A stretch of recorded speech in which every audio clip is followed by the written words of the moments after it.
Ассалауму алейкум достар, бүгін сіздерге студия мониторларын таңдаудың ең оңай жолын түсіндіремін. Бізге көптеген сұрақтар түсіп жатады. Қандай монитор алғаным дұрыс, қайсысы маған тура келеді деген сияқты. Оның бәріне жауап беруге мүмкіншілік болмайды, өйткені көп уақыт кетеді сұрақ жауапқа. Сондықтан осы түсірілім барысында сол сұрақтардың бәріне жауап беруді шештік. Негізінде нашар монитор деген болмайды, өйткені бұлардың бәрі сапалы бөлшектерден құралады.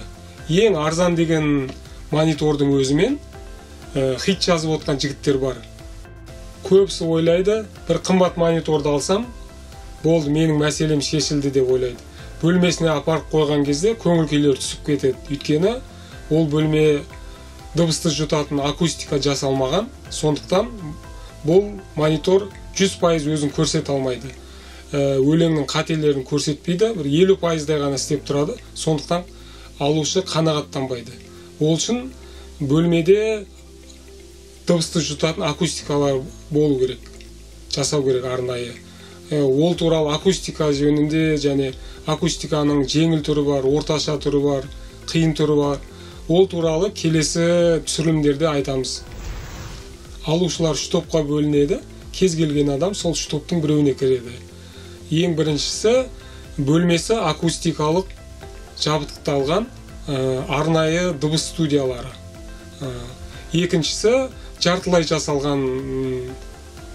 акустика жасалған бөлмелер бар адамдар.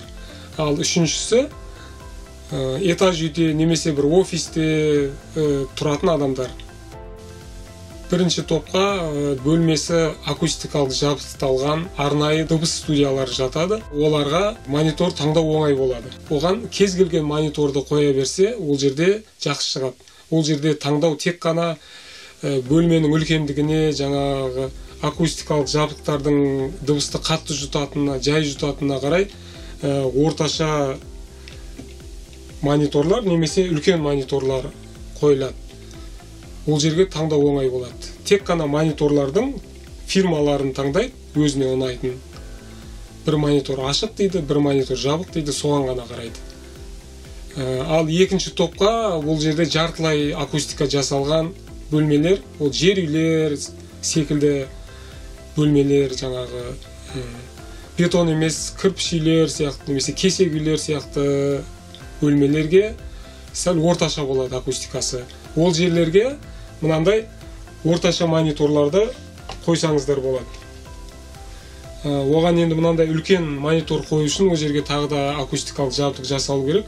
Ал мынандай кішігірім орташа мониторларды қойса, ол жерде ешқандай кедергісіз жұмыс істеуге болады. Енді 100% тыңдалмаса да мониторлар өзін 70-80% өзінің мүмкіншілігін көрсетеді. Үшінші топқа этаж үйде тұратын, немесе бетон кафель бөлмелерде, немесе офисте гипсокартонмен бөлінген, сондай акустикасы жоқ бөлмелер жатады. Кейбіреулерге жаңағы бөлмесіне ешқандай акустикалық жабдық жасауға болмайтын болады, немесе арендада уақытша отырған бөлмелер болады. Ондай бөлмелерге ең кішкентай мониторларды қойған дұрыс. Кез келген фирманың, Yamaha болсын, КРК болсын, Focal болсын, кез келген фирманың кішігірім мониторлары болады. Бұл мониторлардың кішігірімдігінен қашпау керек. Бұл кішігірімділігі сізге ол жерде плюс болады қайта. Низкий частоталарды көп бермесе, мысалы, мына кішігірім монитор, сол бөлмеде өзінде болады, кішігірім низа. Бөлменің резонанстарымен бұл кішігірім колонкалар толық колонка болып естіледі. Сол кезде бұл колонканың кішкентай минустығы сізге плюс болып кетеді. Монитор таңдаған кезде қарап отқандарыңыздай бір фирманың бір мониторының үш түрлі көлемі болады. Мысалы, кішісі, орташа, үлкені болады. Егер сіздің таңдар кезде бөлмеңіз кішігірім болса, міндетті түрде кішісін қоясыз. Ал егер сіздің бөлмеңіз орташа болса, мінекей орташасын қоясыз.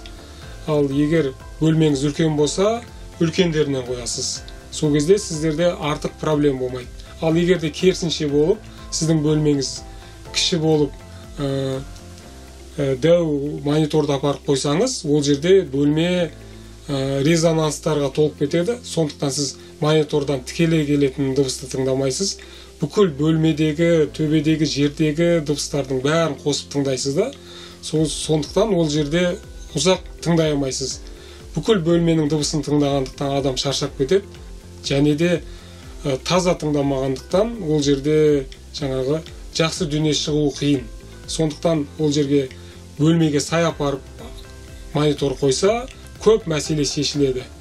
Тағы мониторлар бөлменің кез келген жерінде жақсы шыға бермейді.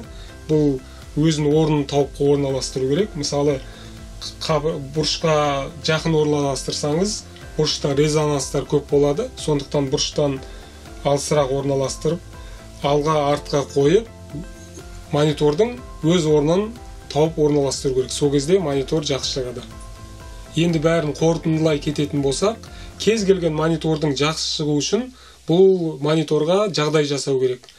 Апарып столдың үстіне қоя салмай, мынандай арнайы стойка жасалған дұрыс. Ол стойкалерді ламинаттан да жасауға болады. Аса қымбат болмайды. Және бөлмені акустика жасау керек. Сол кезде сіз кез келген мониторды 100% дауысын естисіз. Түсінбеген сұрақтарыңыз болса, комментарий жазыңыздар. Міндетті түрде жауап береміз. Және келесі түсірілімдерде осы мониторларға жеке-жеке тоқталып, плюстерін, минустарын айтып, жақыннан таныстырамыз. Каналға жазылыңыздар, лайк басыңыздар, сау болыңыздар.